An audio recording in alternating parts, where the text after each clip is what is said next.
When I was in college, I saw a movie called Message in a Bottle. Based on a book by Nicholas Sparks, the same guy who wrote The Notebook. Anyone seen this movie or read this book? Starred Kevin Bacon, Robin Wright Penn from The Princess Bride, and Paul Newman as the crotchety old comic relief / supporting actor. I watched this movie thinking, why isn't this getting better buzz? I'm enjoying the heck out of this. It's got really interesting plot, really good dialogue. What am I missing here? As I'm talking about concluding your speeches today, you can probably guess where I'm going to go with this story. Anyone who intends to read this book or see this movie and doesn't want me to ruin the ending for them, plug your ears at home. After a tortuous romance between Kevin Bacon and Robin Wright Penn, and they're not sure if they want to be together, and they go back and forth, and finally they're just on the verge of getting together, and Kevin Costner dies. The end. I was so angry. That's the way you want me to remember this movie?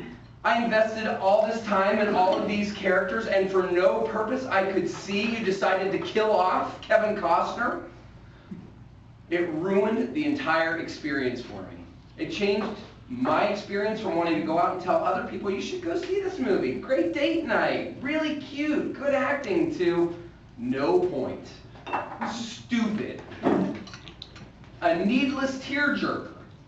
I'm sure there are people who love that movie, love that book. I wasn't one, and it was because of the ending.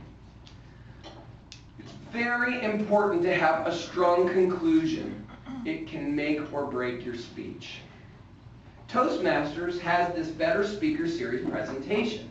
They have specific points they want me to go through, and I've summarized them in the handout I gave you today. I really don't want you to focus on it, though, because I'd rather have you just pay attention to the tips I'm going to give you. Most of them coincide with those same recommendations from Toastmasters. I also will forward you all the information that I have. You can download it right from the internet anytime you want to. All of these Better Speaker Series presentations are available free in digital format right from Toastmasters.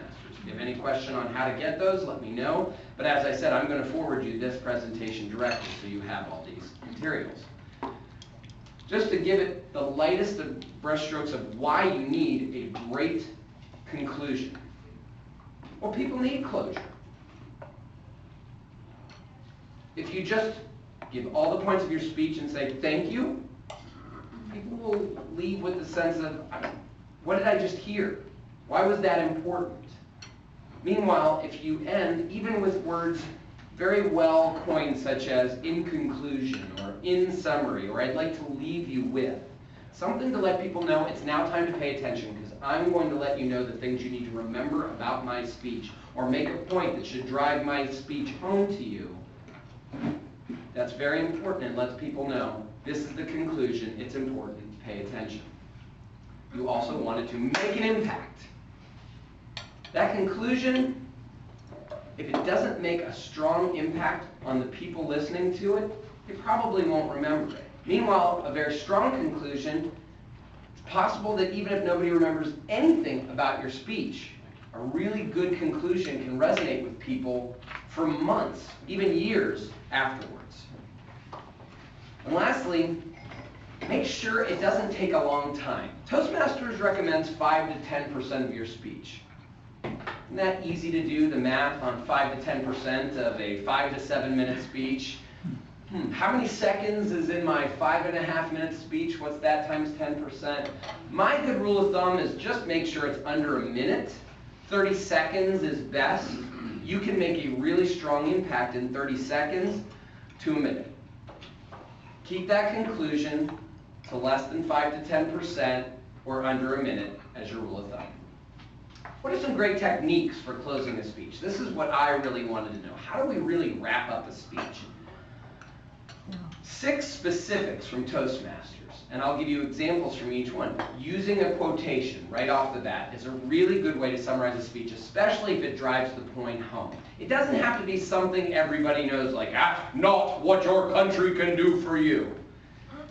I did a great job in one of her recent speeches. She was talking about embarrassing conversations where she was talking to herself, and then gave us, throughout the speech, the ideas of, when you're talking to yourself, be positive.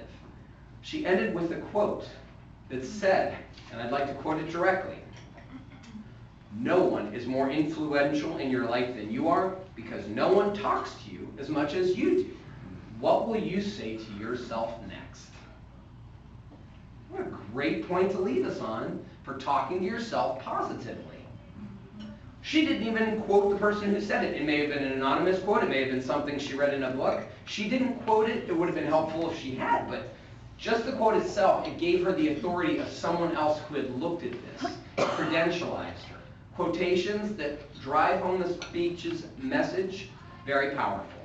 The next thing, very, very strong way, and one of my favorites, is telling a story. Stories personalize things so well, especially when it's about you. What did this mean to me? Helena told that great speech, Shanghai and Xi'an, talking about she left her guide in China and went off on her own thinking, we'll be okay. Oops, they got detained in China, her and her husband, because they ended up in the wrong situation. After that really interesting and long story, she summed it all together by talking about her very next stop. We had a really great time, almost forgot that we had a bad experience and got shanghaied in Xi'an, but we never left our guide. Made the point what she had learned from her story about leaving a guide in a foreign place where you don't know the customs and probably want somebody with you at all times. Great personal story, very strong way to end a speech. Call for action. Anytime you're doing a persuasive or inspirational speech, a call for action is very valuable.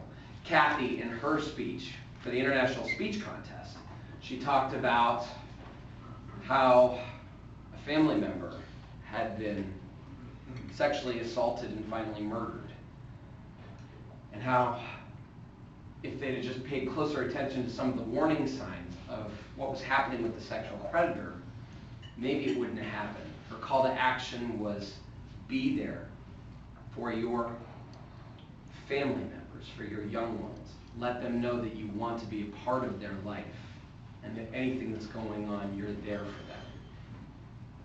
That was her message to us. Very powerful, a call to action. Be there for your family.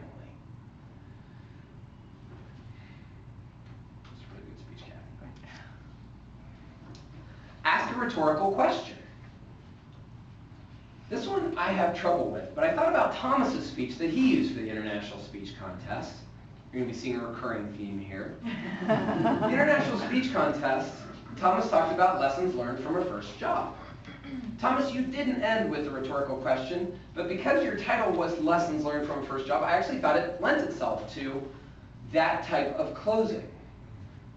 You ended with the 3 points you learned from your first job, and I think that would have been a good way to kind of start the wrap-up for your closing, and you were right up against time. Assuming you had done that and said, everybody's experiences are different. First experiences especially can be very powerful. You may not even realize some of the lessons you are still implementing in your own life. What did you learn from your first job? Just leave it there. Rhetorical question makes us all think. I would have thought about a car wash that I've been working at. How I learned that I hated to be out in the heat all day. How I was going to be very bad at jobs that I did not care about. I was not a good car washer. Leave with a rhetorical question of the point you're trying to make. It can really add interest because now people are thinking in their own heads about the point and how it applies to them. It can drive home your message very strongly. Don't write me down for wrong grammar. Refer to the beginning of your speech.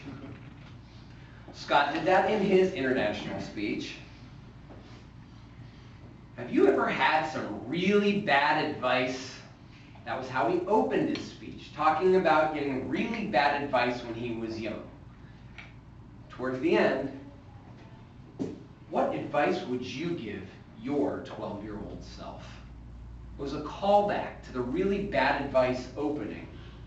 Callback is so strong. You ought to mix it in throughout a speech. Anytime you talk about something in the beginning, bring it back in the end. It helps tie everything together.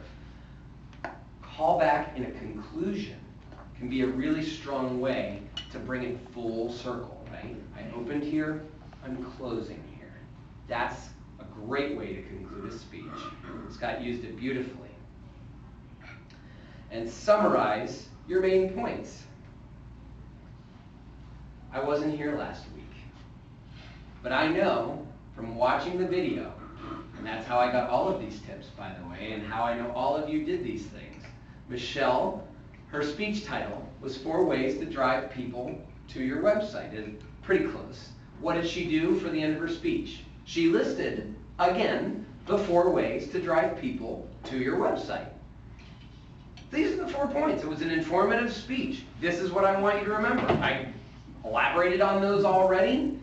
Let me just remind you one more time. If you take nothing else away, these 4 points, which are in the title of my speech, are what I want you to remember from this speech.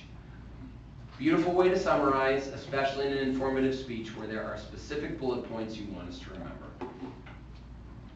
Those are the specific tips for how to close a speech. There are, of course, other ways, but using one of those is absolutely a ticket to success. Some other tips for success that Toastmasters suggests: memorize your conclusion. I highly recommend this. Memorize your opening, memorize your conclusion.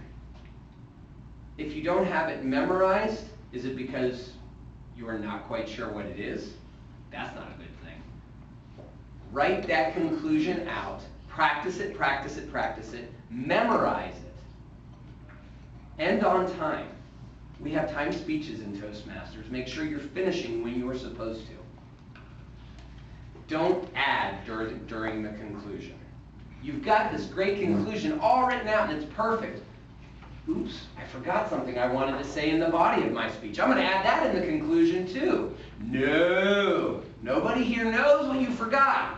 Tell somebody after the meeting if you think it was specifically relevant to them. Do it in another speech. Do not bring it back in your perfectly worded conclusion that you memorized and know and can just make a great point with, and then you muddy it all up by throwing in that last point or by adding something else that just occurred to you on the spot. A few more extras that I have found very helpful personally. These aren't in the Toastmasters literature, but they're things I find very helpful. Time your closing specifically. Remember I said 30 seconds to a minute? Time it as you're practicing it. How long is my conclusion? Under a minute is great because it follows right into my next tip. If you see the yellow light, go right to the close. Nobody's going to know which parts of the body you left out. That conclusion, on the other hand, is going to drive a point home. The little last tip you're sure was so important to the message wasn't. The closing was what was important if you wrote a really good closing. See the yellow light, go to the close. Lastly, write your conclusion early. I contend that as when you set goals, you have a lot better chance of success. Writing the conclusion allows you to write a speech that meets the point you eventually want to make. Perhaps you can start with an opening, but if you have an idea in mind, you may find you end up with a lot better speech writing your conclusion first than writing your opening first. It seems out of order, and I understand that. But make sure you're aware of that type of idea. Time for me to wrap up my message. I'm going to use several techniques. Wonder how many you'll catch. At the beginning of my speech, I talked about how a really bad ending can ruin what otherwise might have been great. The opposite is also true. I give you these immortal words. I would eat them with a mouse. I would eat them in a house. I will eat them here and there. I will eat them anywhere. I do so like green eggs and ham. Thank you, Sam I am. A great conclusion is so important. I urge each of you to focus as much of your energy in your speech as you can on writing a fantastic conclusion. It could take your message from typical to transcendent. Mr. Toastman.